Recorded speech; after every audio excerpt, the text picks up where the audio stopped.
I mean, I used from 12 until 32. I did Yeah, not get sober until I was 32. It was a long haul. And that's a so long haul. when friends and family see, oh wow, she shot meth, which is considered pretty, a pretty severe addiction. Uh-huh. It was lengthy and it was miserable. And it is miserable. And I think sometimes people think we're out like having fun, oh, they're out getting No. high. No, it's not fun. Most of the time, 95% of the time, it's a struggle. You're having consequences that you don't always fully even appreciate how much they're Uh-huh. related to your substance use. Like I would go back and forth between feeling like, these things that were happening to me weren't really my fault and looking in the mirror and saying, you're poisoning yourself. And a message that I also wanted to share that there's a way out of this, out of this misery. You're not doomed. Welcome to the Becoming Sound podcast, where we dive into the tough stuff and try to find the humor in the hot mess of being an adult child. Join me as we peel back the layers on growing up in dysfunction, navigating substance abuse, mental health challenges, and everything in between. Hello, welcome back to the Becoming Sound podcast. I'm Krista, your host, and today I have a guest with an absolutely incredible story. Mary Beth O'Connor is a retired lawyer and U.S. federal administrative judge. She is also the author of From Junkie to Judge, One Woman's Triumph Over Trauma and Addiction, which I have listened to on audiobook not once, but twice. It was excellent. So we're going to chat a bit about that today as well. And Mary Beth is also a board member of Life Ring Secular Recovery and the She Recovers Foundation. She is an advocate on behalf of these organizations. As well, she does many speaking engagements across the U.S. She has also written essay articles in the Wall Street Journal, the Los Angeles Times, and Recovery Today. She trains legal and medical professionals and understanding substance use disorder. So to say she is truly giving back and living her purpose after recovering from extensive trauma and addiction would be an understatement. And I am honored to have her here today. Just a little trigger warning for some of the content that we're about to discuss. It is difficult. So without further ado, here we go. Hi, welcome, Mary Beth. It's so nice to have you on here today. Well, hello. Thanks for having me. Oh, you're welcome. So I am so excited to talk to you today. I've been waiting for this interview for a while now because when I come across your book and the first time I read it, I was just floored. It was so well written and such a good read and so insightful as to what it's like to be in someone's shoes who has a really deep substance abuse issue. I don't think there's a lot of books written like that. I think it's a really in-depth insight into your life and what happened to you. And you really get a sense of why, that addiction happened. And I want to talk a little bit about the neglect first, because in your early years, that was a key theme throughout. And I'm glad you say. I mean, I really tried to include the why in the memoir because I do feel like a lot of memoirs sort of jump into the crazy stories of the addiction and they don't show where it came from. And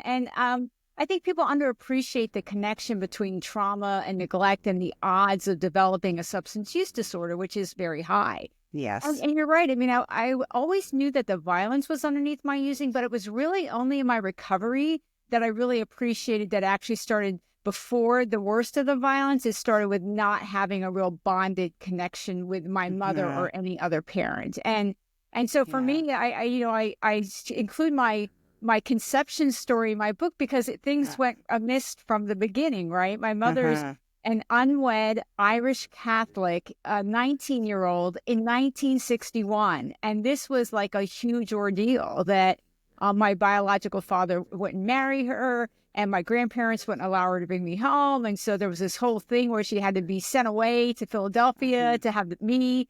But then where the separation started right away because she wasn't allowed to bring me back to her parents' house. And so I lived at a convent, at a nunnery for like about the first 6 months of my life. And I'm sure that they, those nuns fed me and changed my diaper and, all those practical things. Yeah.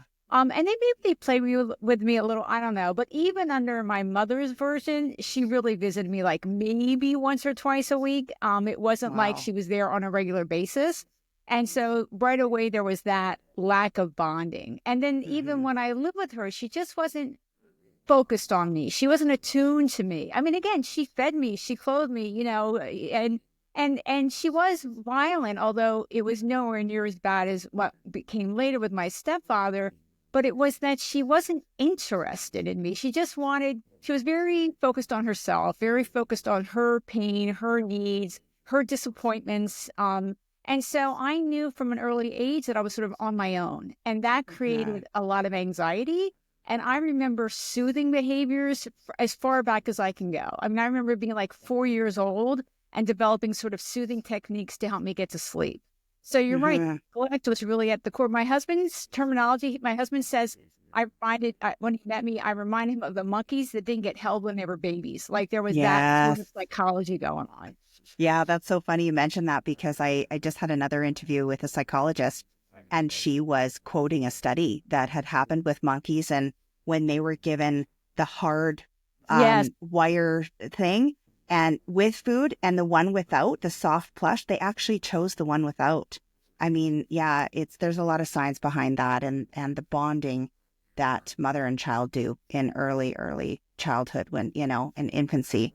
So I think that's huge. And I resonate too when you say you felt like you were on your own, because I had a father who's an alcoholic. And so same thing, as a child, you just learn to do for yourself at a very young age, whether it be, taking care of the household stuff by the time you're 7 or 8 years old. It's a lot for a kid, right? So it's no wonder why you develop those kind of a detachment or abandonment issues, right? Yeah. And I mean, you're right. The similar impact can come from different circumstances. And so while people may not have my exact circumstances, that lack of bond is, can happen because of untreated mental illness. Or as you say, somebody being in an active addiction, there's a lot of possibilities for that. And it does have a long-term impact. It also was that because I knew I was on my own, that created a level of anxiety and stress, right? Because I was a child, and at some level knew I couldn't actually handle life. But I also stepped in as the oldest child, because I had a younger sister and then later a younger brother.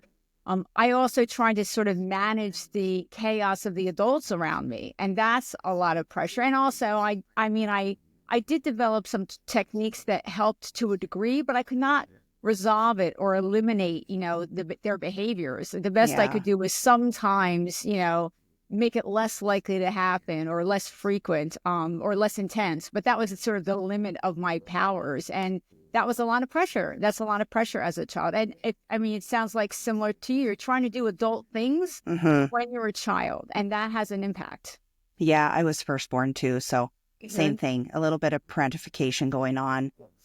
Just having to make it as smooth as possible. You try to make sure that everything's perfect, so nothing can happen. And that's just not the case, obviously. It happens anyways, no matter what we do. Yeah.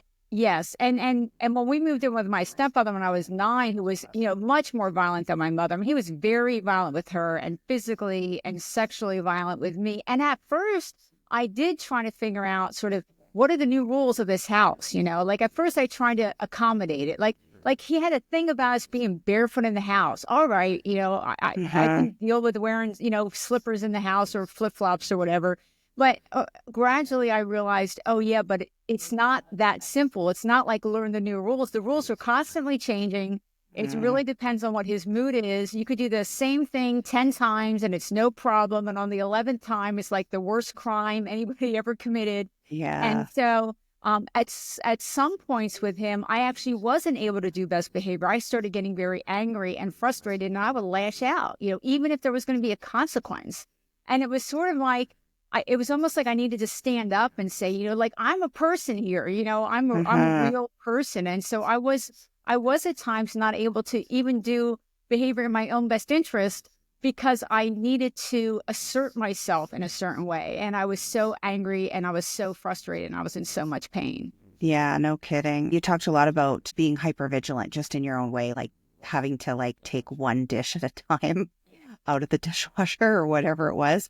It's crazy, right? Yeah, I mean, that's right, because a noise could set him off. And I taught my little sister how to do that. I mean, part of it was I'm trying to think of ways to reduce the risk to her.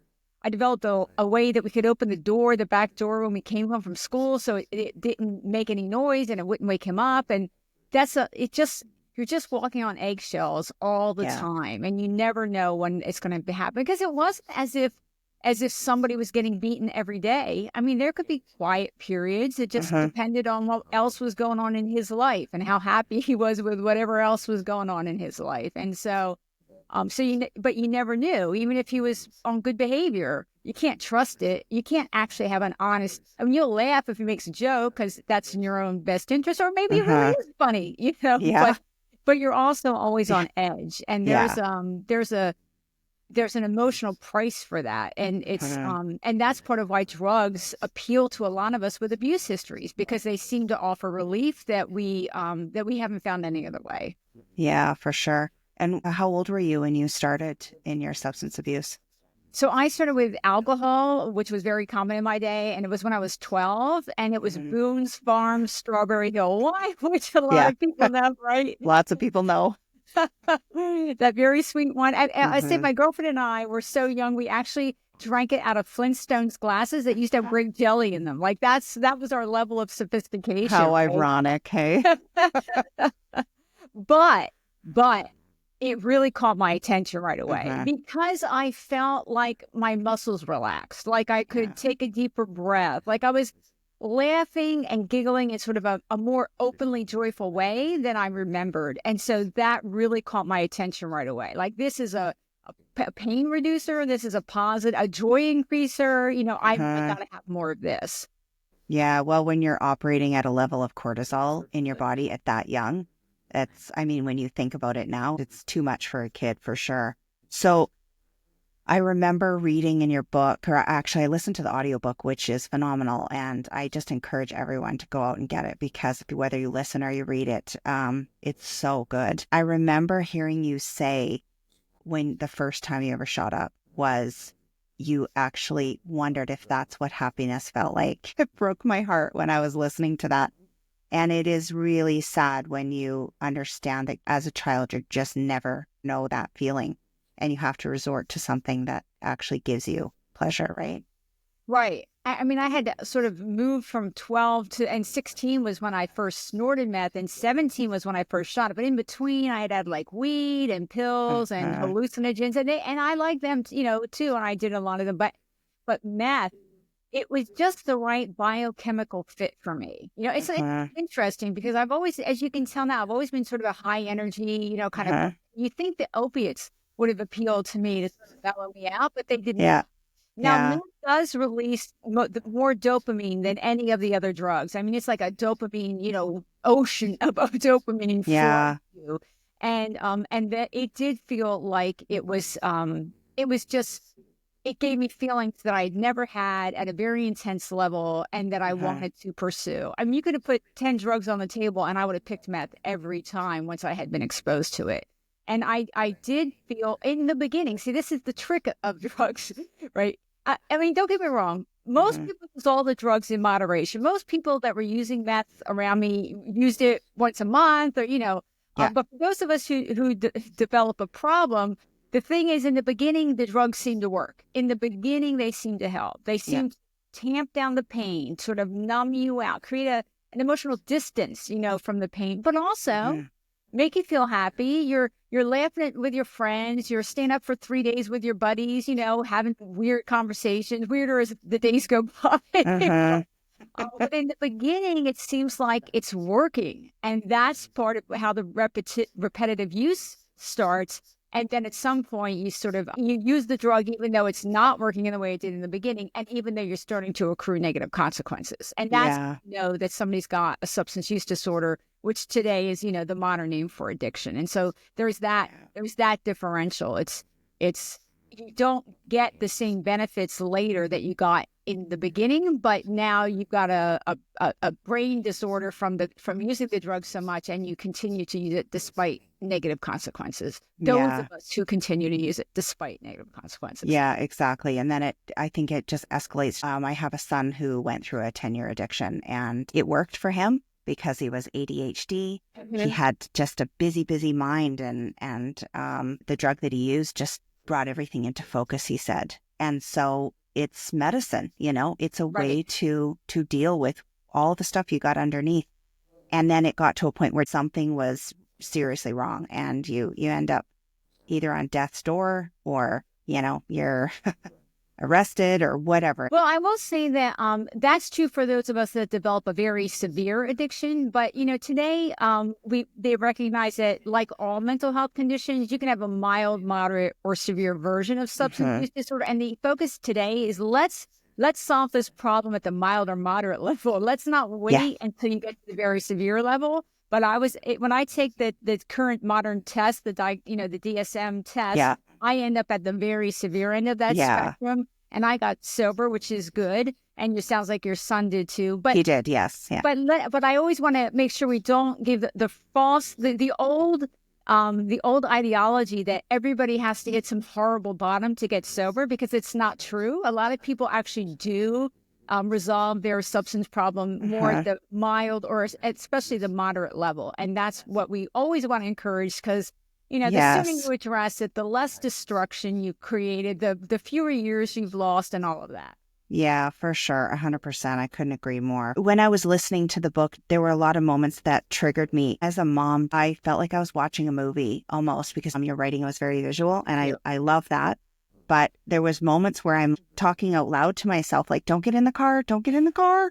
No, as a mother, I'm like, just horrified. And then at another level, it really helps you understand what people go through. And I think that's an important thing to talk about, because now there has been this view that you just hush everything, not talk about this stuff. And I know in probably the last 5 years, even, things are coming out in the open and more is being talked about. And I think that is phenomenal, because it gives people a voice. They hear themselves. Yeah. And I will say, I didn't see a lot of memoirs out there that were also going into the recovery side, right? And so my goal was, to give a realistic example of a common pathway to addiction, which is abuse, and then also what addiction really is like, but the misery of it, right? That it's a miserable experience.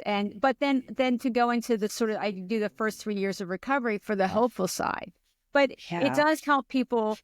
But by sharing how bad it was for me, I mean, I actually, today when we're recording this, I have 31 years sober today. Oh, good for you. Congrats. Thank you. But I mean, I used from 12 until 32. Yeah. I did not get sober until I was 32. It was a long haul. That's a long haul. When friends and family see, oh, wow, she shot meth, which is considered pretty, a pretty severe addiction.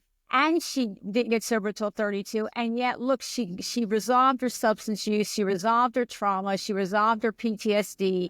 Now she has a happy and productive life. That's a reassurance and a message that I also wanted to share, that there's a way out of this, out of this misery. You're not doomed necessarily forever. And that's part of why I acknowledge the years. I did not get sober until I was 32. So basically, I've just announced my age, because it's okay. You don't look it, so that's all good. But it's not like I had a short-term, addiction. It was long, it was lengthy, and it was miserable. And it is miserable. And I think sometimes people think we're out like having fun. They're out getting high. No, it's not fun. Occasionally, you get just the right amount of high, and it feels like pretty good. But most of the time, 95% of the time, it's a struggle. You're having consequences that you don't always fully even appreciate how much they're related to your substance use. Like, I would go back and forth between feeling like, these things that were happening to me weren't really my fault, and looking in the mirror and saying, you're poisoning yourself. And it's sort of that back and forth understanding of what's my part in all this, but mostly just feeling overwhelmed, hopeless, unable to think about a way out until eventually I did. And so it is a miserable place to be. Yeah, for sure. So I want you to talk about your recovery and your experience going into recovery, because I think that's really important. Yeah. So on the substance recovery, and don't forget, we should talk about the trauma side too, because they are interrelated. But on the substance side, I went into rehab in 93, and I thought, in my mind, it's like medical treatment, right? I'm going in for medical, but it turned out when I got there that they were exclusively 12-step. And of course, 12 steps is Alcoholics Anonymous and all the anonymous. And I support 12 steps when it's a good fit. And a lot of people do well there, but a lot of people don't do well there. My rehab told me over and over, that's the only way. Do what we say or you're going to fail, you're going to fail, you're going to fail. And it was just not a good fit for me for many reasons. And so, but at first I believed them. And so I had to decide like how to tackle that. And I decided, I'm just going to keep my mind and ears open and look for the parts I can use and ignore everything else. And so, I read all the AA big book and I read all the NA text and I did all the homework in rehab and I wrote what they wanted me to write and, all of that. But I always from the beginning viewed myself as sort of the decision maker. I viewed it all as sort of ideas, and that I should be open to those ideas wherever they come from. And then when I'm meeting people in meetings, if they're having success, even if I don't agree with the higher power or the powerless or whatever, that doesn't mean they don't have some techniques that I can use too. And so I was always looking for that. And then when I got home, I found other options. I found Women for Sobriety, which still exists, and the Parent to Life Rings Secular Recovery. I'm on Life Rings board, and the Parent to Smart Recovery.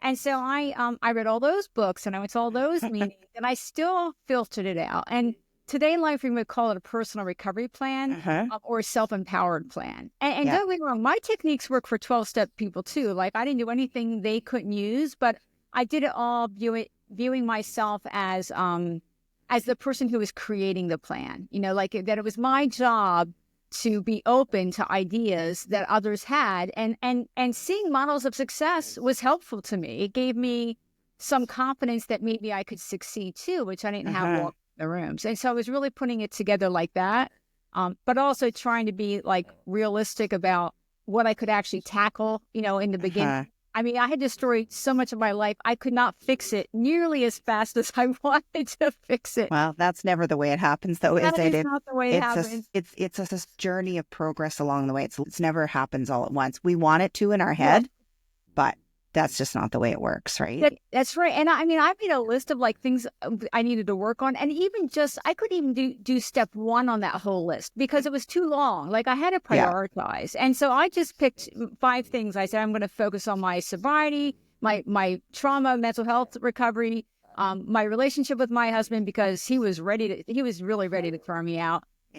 Getting back to work and trying to get my debt under control, and everything else on that list was like put aside. And so don't get me wrong, I was not happy. I felt like I'm 32. I need to make up for lost time, right? I need to rush ahead, but it wasn't realistic. And I'm glad I recognized that I had to be a little more patient and understand what could I actually work on at this moment in time and put everything else aside. It wasn't easy. It wasn't like I liked it, but it is what I did. And over time, you can, now it's step 2 in that area or step 3. What's the new plan? What's the plan to get to step 3? Let's implement the plan. And eventually you can start working on other things on the list. And so you're right. It's sort of an incremental, iterative process. And I like the idea too of having your personal recovery plan. I think it slowly gives you your own power back. I have a very similar mindset. I do belong to Al-Anon. And when I got there, I was like, I don't know. I don't like the God thing. I had abandoned God a long time ago in my childhood. And that can be a common thing with kids who go through trauma is you stop believing, right? And so I had a tough time with it. And I think what I grabbed onto was the group. I really found my solace in that community. And being able to hear other people's stories and being able to share my own and then coming up with what worked for me, what I felt connected with. So I think that's important. Yeah. And I will also just mention quickly, there are friends and family options today other than Al-Anon. Are there? Okay. Yeah. So Life Rings Secular Recovery has what we call friends and family meetings. Smart Recovery has friends and family meetings. Hazelden offers them. So Al-Anon works for some people, but a lot of people aren't comfortable with it. And so there's other choice.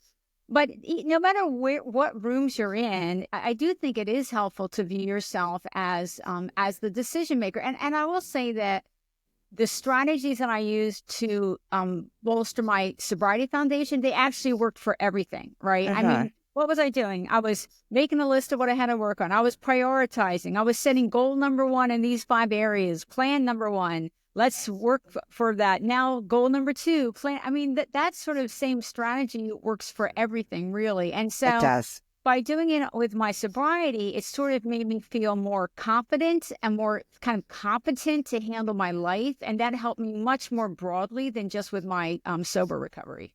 Oh, that's awesome. And I want to talk too about the trauma piece, because I think that there are a lot of people who go through recovery, but don't tackle the trauma part. And I heard this guy say, he's like, well, when the alcohol and the drugs disappeared, the disease was still in me. Like, I still held on to all of the stuff had caused me to use the medicine, right? And so I think addressing the trauma is huge. And can you speak to that? Yeah, I mean, I'll say a couple things. One thing that guy talking about that also reminds me of is sometimes I'm asked, well, do people just replace one addiction for another? And sometimes they do, but that usually indicates they haven't addressed what's underneath the original addiction, right? And so the data shows that about 50 to 70% of people who get sober, who have a substance use disorder and get sober, they have an additional mental health condition. And it's often trauma-based, PTSD, anxiety, depression, or it could just be biochemical, untreated bipolar disorder, untreated ADHD, or whatever it might be. So when I got sober, they said, work on your sobriety first and then your trauma. I didn't believe them. I got a trauma therapist right when I got home from rehab. But today we know that's not the right answer. Today that's called co-occurring disorder or dual diagnosis. And everybody who goes in for substance treatment should be evaluated upfront for, do they have another mental health condition in addition to the mental health condition of substance use disorder? Because that's what it is. Because if you tackle them both from the beginning, the odds of success are going to be higher. And part of the way I think about it is, it's hard to stay sober if you have untreated mental health condition. And it's hard to get your mental health condition under good control if you have a substance use disorder and you're not sober, right? And so they really can play the source of the problem is usually similar, but also the recoveries have an interplay. Yeah. Yes.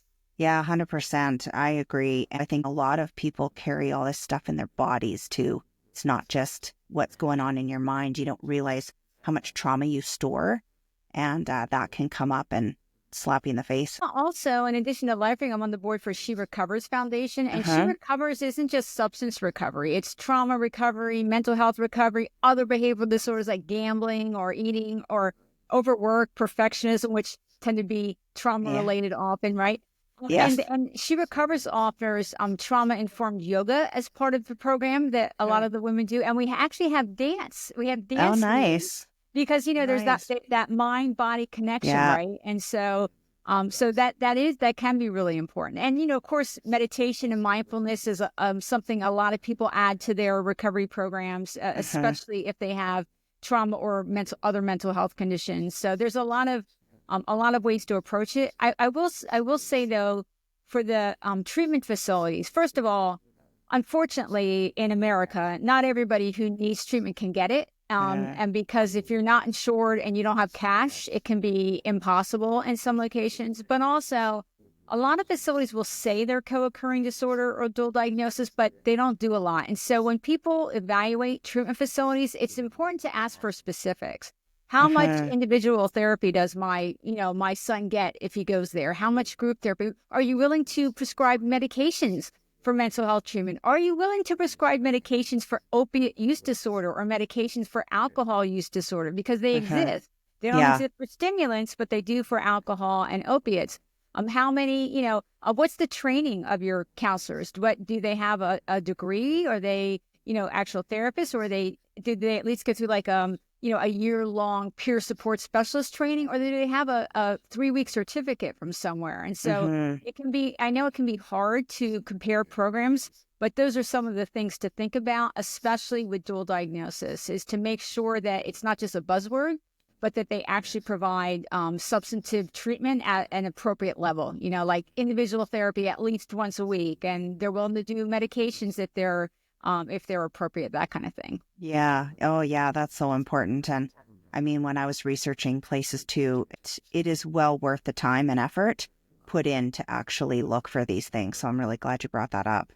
I wanted to talk a little bit about the relationship with your mom. My mom was the rock in our family, thank goodness, and provided some stability for me and my siblings. So it's fascinating to me, the mother wound, because I think as a daughter, that's a tough road to navigate when it's your mom who is creating a lot of the trauma.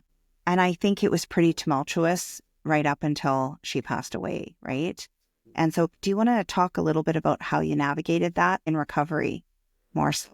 Yeah. So, my mother, she was very verbally abusive, and she could be physically abusive, very easily triggered, but she had, I'm sure, unresolved mental health conditions of her own. Okay. She had a significant gambling and spending problem. She was creating chaos. I mean, her life was very chaotic. And when I got sober, what I saw happening was that I was letting her trigger me, and I was behaving back to her the way she behaved to me. So I would start yelling at her, or, bringing up the past, or, being dismissive. And gradually I realized, actually, I don't want to behave this way. Right. And so I tried to sort of, get her to, I tried to talk to her about her behavior and how it was impacting me, but she would never be able to hear it. She never learned to control her behavior. She never learned to not create all this, chaos and misery. So I realized what I had to do was I had to learn to deal with her, knowing that she wasn't going to change. And so for like a lot of things, it was that incremental thing. So I decided, I don't want to behave like this. I don't want to yell back. I don't want to, call her names back. I don't want to behave that way. So, I tried to get better at staying calm when she was, getting, very escalating things. And what happens for me as with so much is, at first, if it was like she was only a little escalated, then I could stay calm and behave appropriately. If she really escalated, I would react. But then over time, I was able to stay calm and sort of emotionally distant, at a higher level of intensity of her behavior, to the point that it got to the point that no matter what she said, I really wouldn't react. And it wasn't just that I was pretending to have a calm demeanor. I actually didn't feel it anymore. Like I remember one time she called me like a junkie whore or something. I mean, like 5 years into my sobriety. Wow. And I realized that has no emotional impact on me at all. And it was a good place to be, because then I could, I could deal with her, and I had to deal with her because she had custody of my nieces and nephew, and I wanted access to them.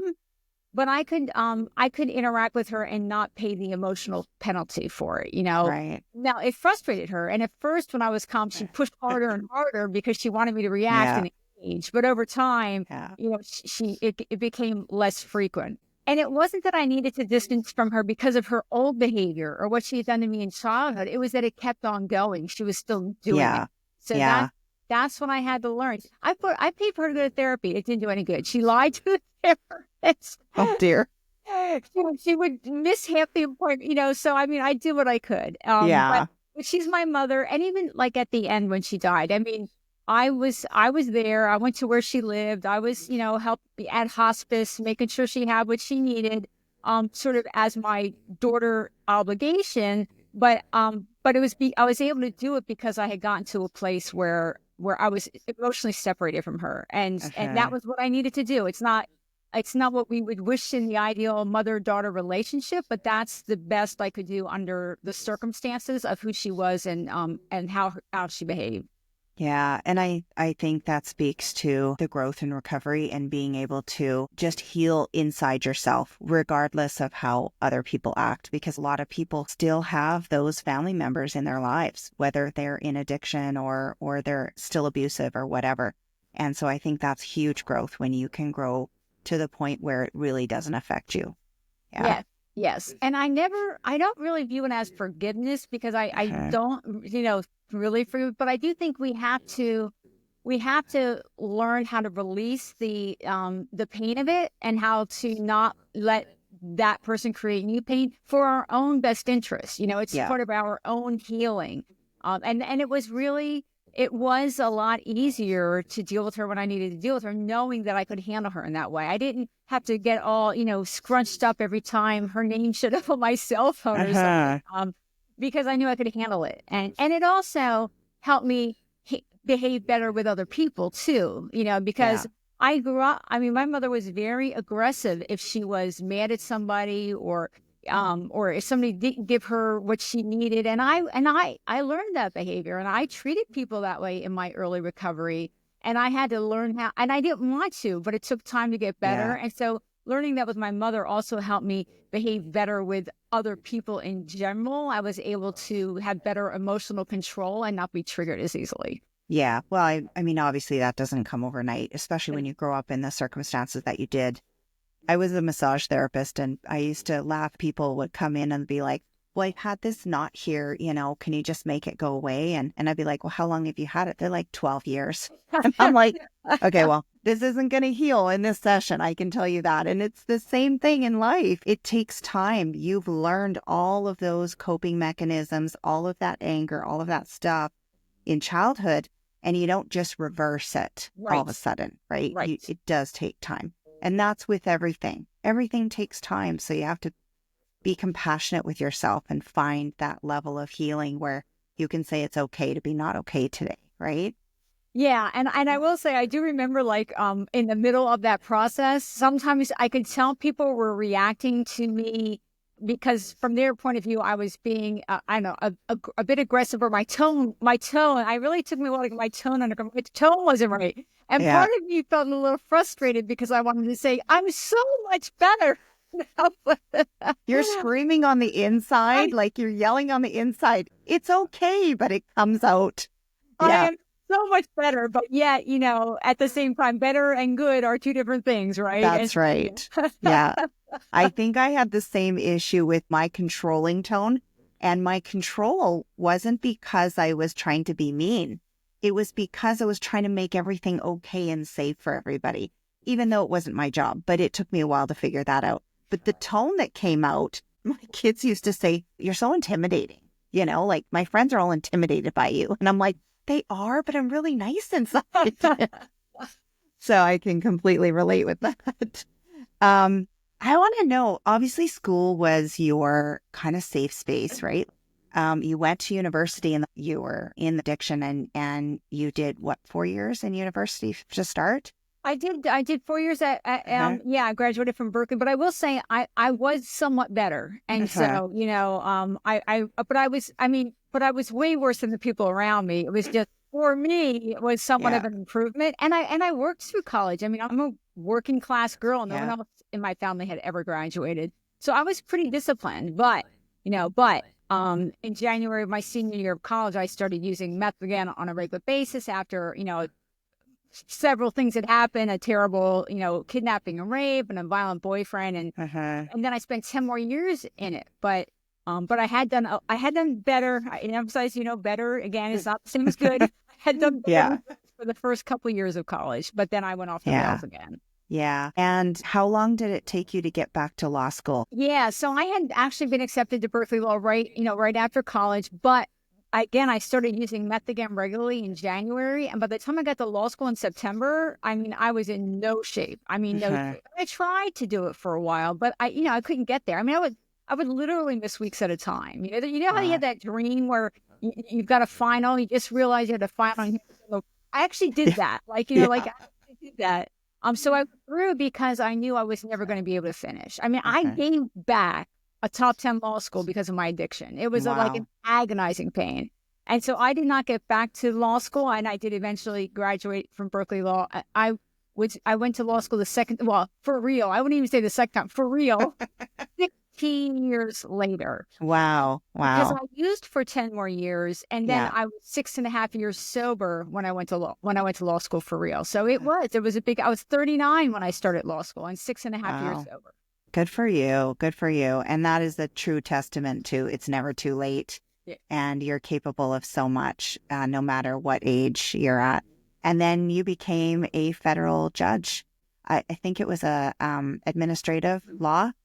Is that what you did? Explain a little Yeah. bit what that is. Yeah. So when I graduated from law school, I worked like at a big law firm, like a lot of people out of Berkeley law do. And then I did class action for the federal government. And then at 20 years sober, when I was 53, I was appointed a federal administrative law judge. Wow. And that for the federal government, you work for ALJs, work for a specific agency. And so I worked for Social Security Administration. So I did cases related to Social Security. But yeah, that was it wasn't like I got sober and thought, I'm going to be a judge one day. I mean, that was not on my radar. Yeah.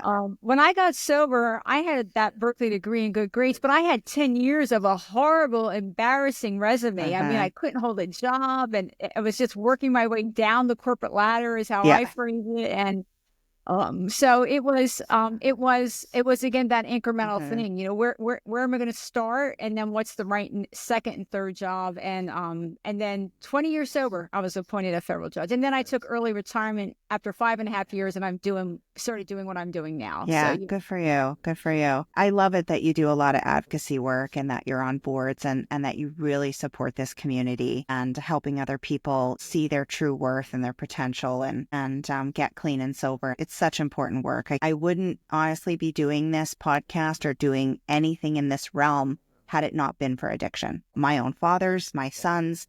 It's purposeful work, and I am so incredibly grateful to be able to meet people like you and to help other people. Yeah. And the thing for me is once I was retired, I could really for the first time speak 100% openly about my whole story. And so it gave me a new opportunity to be of service to my community in new ways, but also to be be involved and doing things that I enjoy and feeling useful in my retirement, right? I mean, the trick is to keep it part-time, which I really work hard to do, although it can be a struggle. But I had the book, I've had like pieces in the Wall Street Journal and the LA Times, and they're all on my website, junkietoJudge.com. People can actually message me through that too if they have opportunities. But I also created like workshops, continuing legal ed for lawyers and judges and other trainings. And so, I mean, I literally, a lot of the trainings that they start with, what is the definition of substance use disorder and why am I calling it that, And so it's like really at that sort of educational level. And so it's, I mean, I enjoy speaking, I enjoy writing, I enjoy the engagement with people. So I really thought ahead about what role could I make for myself in my retirement, where I would feel useful and that I was providing value, but also you get to do the types of things you actually enjoy doing and less of the things you don't like doing from when you're working, So That's it's right. a win-win, It is a win-win for sure. I'm looking forward to it. I'm not quite there yet, but eventually. That's awesome. I also want to ask you about the resources at the end of your book. Can you just talk about it a little bit?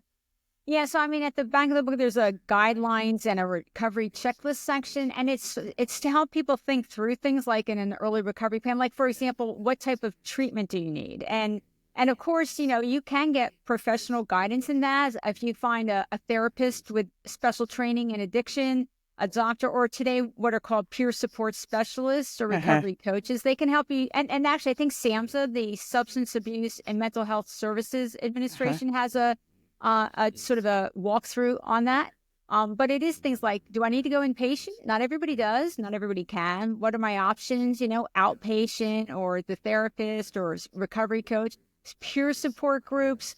But also thinking about things like who in my family or friends, who's going to be supportive of me, right? I mean, how do I sort of, in early recovery, it can be really important to protect your energy and your time. And there are some people that just aren't going to be as supportive as others.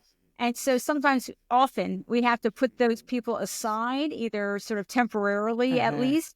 But it doesn't mean you have to cut them off. Sometimes you can, sometimes you're able to deal with a text from them, but you can't see them, or you're only going to see them with other people or whatever it might be. So it talks about thinking about things like that. What's my exposure to alcohol or other drugs? What relationships should I focus on in my early recovery? What supports do I need in place? What are do I like reading recovery memoirs, or would mindfulness be helpful to me? And all those sort of initial ideas, just to give someone a sense of the areas they should be thinking about when they're starting their process.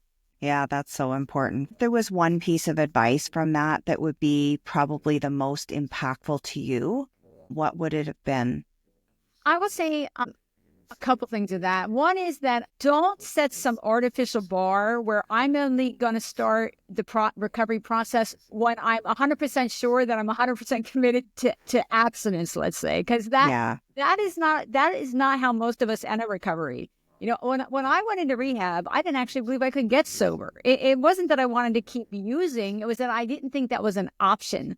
And so I went in sort of trying to figure out, well, maybe they can help me figure out how to do less, how to use less, or, how to deal with some of my underlying pain, which I knew was the impetus. And also, I wasn't perfectly abstinent from day one. Most people are not. It's, you don't really have the skill set for most of us to be perfectly abstinent. So don't wait until you think you can be perfect. Don't wait until you're just start where you are.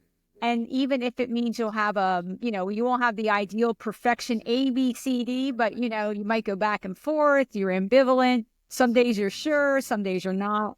Some people today actually start with a harm reduction approach. Like sometimes people will say, I have a problem. I know I have a problem with alcohol and cannabis, but alcohol is by far impacting me the most. So I'm going to give up alcohol and I'll decide about cannabis later, right? And so some people succeed that way.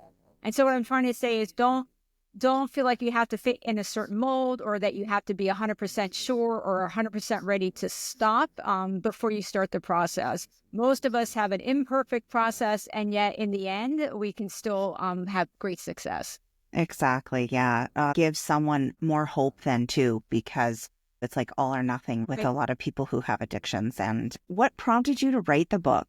I mean, when I was appointed a judge, it was sort of a natural reflection time. Like, how did I go from shooting meth for many years to judge? And then I really started thinking about whether my story could be of use. And so I had actually not read a lot of recovery memoir. And so I started reading some. And I realized that what the book I wanted to write, I didn't see out there. Like, I really thought about the structure. And I wanted to show where the addiction came from, which a lot of memoirs don't do. And I wanted have a big chunk at the end about recovery. And so it's really, I cover the first 3 years of my recovery and about that trauma, mental health, substance interplay, but also to show an example of a non-12-step recovery, because all the memoirs that I read were 12-step memoirs. And don't get me wrong, I mean, if you're a secular person, you can often get good ideas out of a 12-step memoir. And if you're a 12-step person, you can definitely get good ideas out of mine. But I just thought it would be good to have an example of that individual recovery plan technique that I used, just to so others could have that idea in their mind as a possibility, and maybe, get some specific strategies or techniques. So it was all of that. I didn't want to write a book that was out there 22 times, but I thought the book I want to write, I didn't really see. And then the other side I'll say is, I like a intellectual challenge. And when I read those memoirs, I realized, oh my God, I am like an excellent legal writer, but I don't know how to write this, right? Because it's like a novel. It's immersive and in scene and with emotion. So I actually enjoyed the process of taking writing classes and being in critique groups and trying to figure out how to write a good book. And so it was all nice. Nice. That's awesome. I want to speak a little bit on support too, because you did speak in your book at the end about support groups. And I found that in my own recovery in emotional sobriety and getting more emotionally regulated, the one thing that I had been missing was being in a group and having other people really just to listen, and that, oh my goodness, someone else is like me, or they have the same feelings as me. And also the support of your husband. I know you've been together a long time, and family support, whatever that looks like, or a friend or someone that's close to you, is so, so important in early recovery. Yeah. I mean, the data shows that if you have friends and family supportive, loving relationships, then you do better. I mean, even if they never had, a substance problem, just knowing that people love you and are on your side can increase your odds of success. And then support groups, I mean, about 20% of people with long-term sobriety never use them. So it's not like it's mandatory, but most of us find value there. And I will say, even though 12 steps wasn't the right fit, for the first couple months, I didn't know there was anything else. And so that's where I went. And just seeing other people who had, been as deep in their addiction as I was and as miserable as I was, often women who had somewhat similar family abuse or sexual assault histories. And then but now they're like a year or two sober or more, and they're holding a job, and they're looking happy, and they're feeling better, and they got visitation with their kids back and all those things. It really gave me more hope that actually sobriety and a happy, productive life was on the table for me. And because early recovery is hard, I think those examples and that hope can be really critical to helping us do the hard work that it takes in the beginning. Yeah, I know. I watching my son go through this, and he did have a lot of family support there. We all got on board. Even his 81-year-old grandfather got sober, when my son got clean. So the power of breaking generational chains can be so important. But that family support is what's kept him really in sobriety and into his recovery. He knew that someone had his back. And I think that's important too. I know your relationship with your husband started when you were still in addiction. And so that's a good rock to have, someone who's there. Yeah. I mean, he was making me no promises in the beginning.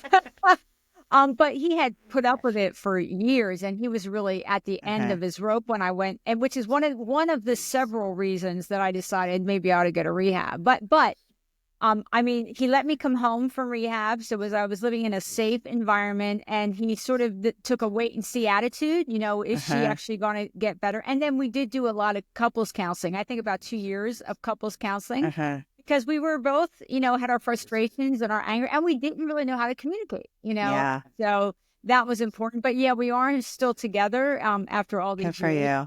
So that's a real sort of unexpected joy in my life, because it's not just that we're together; it's that we're actually happy together, And I didn't understand that there was really such a thing as a happy, supportive marriage, because I hadn't really seen one, Yeah.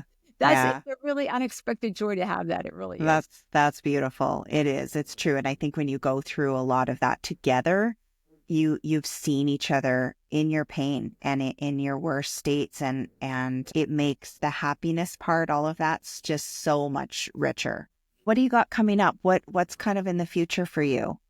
Yeah, so I'm going to speak at a judges conference in February in Las Vegas. And if anybody's in Vegas, I'm looking for other opportunities. I'm going to speak in Wisconsin in April. And my husband and I are doing a long vacation in June, the actually first long trip we've taken since COVID. I got a couple other speaking engagements later in the year. And I do a lot, some things on Zoom too. So I try to keep a good balance of writing like opinion pieces versus trainings or speaking. And if anybody ever has an opportunity, feel free to, as I say, message me through my junkietojudge.com website. And I'm always interested in seeing if we can work something out. But it's nice doing things on Zoom, but in person is nice too, because you get more of that engagement, and I can talk to people one-on-one. And it's interesting because a lot of the questions I get are from friends and family. A lot of it is about my nephew or my son or, my cousin. And so a lot of what I talk about is like craft techniques, the community reinforcement and family training approach, book Beyond Addiction, which I always recommend to friends and family. But it's rewarding to feel like I'm sharing information that's helpful, to people. And so that's one of the big goals, is just to share information that I think can be of use. And maybe not even today, but 10 years from now or 3 years from now or whenever, people will remember. They may not remember the peer support group options I mentioned, but they'll remember that there are some, right? And so they can then Google it and figure it out, or send me a message and ask. Yeah. So I try to keep it balanced. So I'm not, I'm home enough, or more, not out of town all the time. But at the same time, I do like to have that mix of online versus in-person stuff. Yeah, that's awesome. Well, your story is very impactful, and I don't think that anyone's going to forget the title Junkie to Judge anytime soon. It really jumps out at you, but it is very impactful. And I am so glad that I came across your book and that I got to know you. It's been absolutely a pleasure having you on. And if I ever get a chance to see you live speaking, I will be there. And I will also post all of this stuff in the show notes. There's so many good links that you mentioned. And I'd really like my audience to have the opportunity to reach out to some of those other support groups. I think it's really important to have options. So I will put that all in the show notes for you and how people get a hold of you. And yeah, anything you want to say in closing?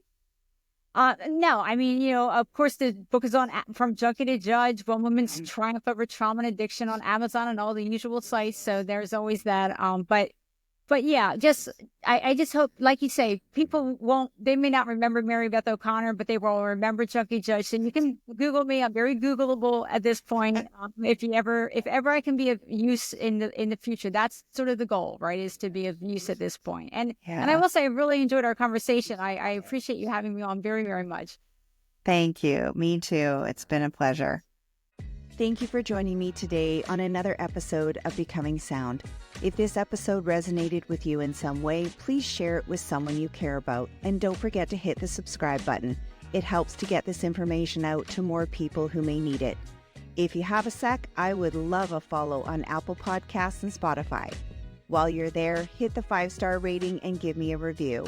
When you're scrolling, follow me on my social platforms, and I would love to hear your comments and feedback. Have a fabulous day. Lots of love and gratitude from me.